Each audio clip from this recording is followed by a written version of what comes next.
because language is so important.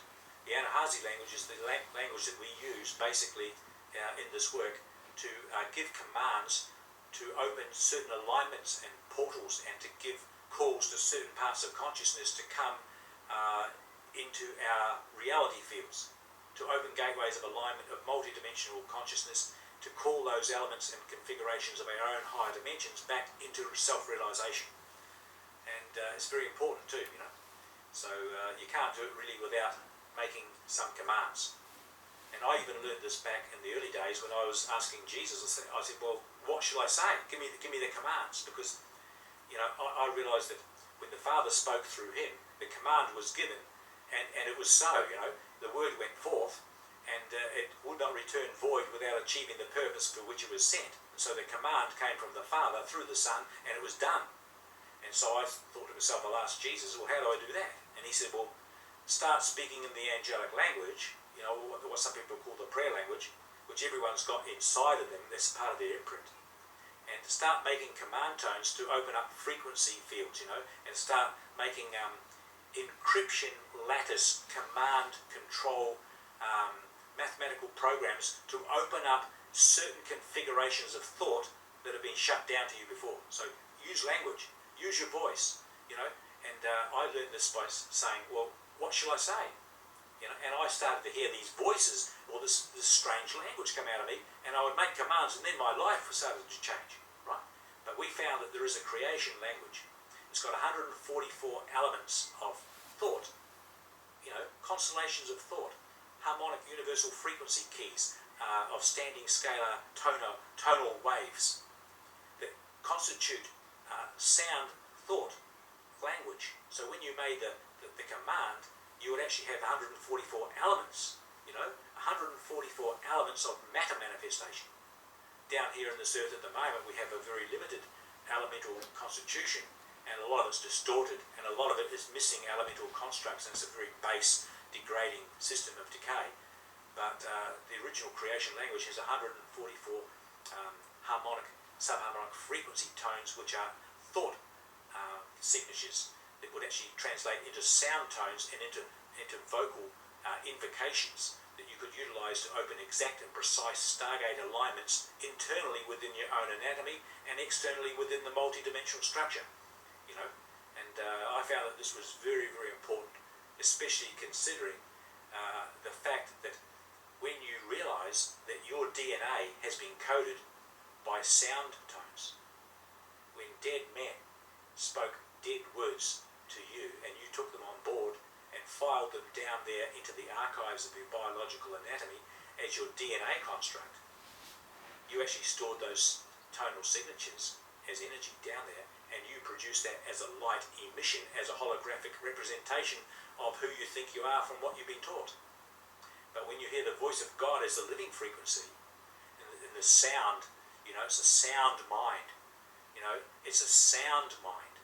It's the word of truth. It's the sum of the word. It's the totality of the unity of the one mind, you know, that works. When that comes through as a universal song and frequency through you, through all of the interconnecting parts of your own anatomy, you're going to speak words of life, right? And you're going to overwrite the corruption of the filing system of the biological anatomy. You're going to rewrite your book of life, because your body is the temple of God, right? Your body is the temple of God. And you're going to rewrite your book of life by speaking the commands of God and not the carnal commands of dead men that have programmed your anatomy. See the sound? Can you see the idea of sound? In the beginning, there was sound and then light. In the beginning was the Word, and the Word said, let there be light. Right? So light and sound are on the same coin, but different sides. So, you know, what's been coming in as sound tones of standing scalar wave frequency of harmonics, of the universal harmonic system, what's been coming in is what emits out as a light hologram, what you see as a light, as imagery around you, you know. And so that's only one sense, that's sight, but there's everything works together in the same way. All the senses, the 12 senses of the human body, you know, we only experience a few down here in this harmonic universe, but as we go up into other higher harmonic universes, we experience other senses, not only from this particle universe, but from the antiparticle universe, and we begin to sense and know and feel the sentience of the entirety of the reality of creation, by incorporating it into you, And sound is very important, because that's the word, that's the word, and the word creates light. It says, by the entrance of his word, there was light, right? Light is understanding, it's knowledge, it's remembering what you already know. And the false sound distortions have obliterated what you know, and it's distorted what you know. When scientists examine today sound, they say that it has a certain frequency, a certain resonance, and it holds certain configurations and patterns, and even like, I don't know whether you've read about Raymond Royal Rife, the guy who back in the early, last century was examining with a very high-powered microscope, certain crystalline structures of, you might say viruses and things like that. And he had a very powerful microscope, and he's also able to use sound frequencies to see the result of the sound on that virus. And so he'd examine the virus under the microscope, he'd set a certain frequency of sound, and he would shatter the outer shell of the construct and configuration of that virus. And he knew that sound could do that. And just the same way, the sound, the frequency of the harmonics, creates a pattern of the human anatomy. And there's a multi-dimensional structure of sound. It's a universal song.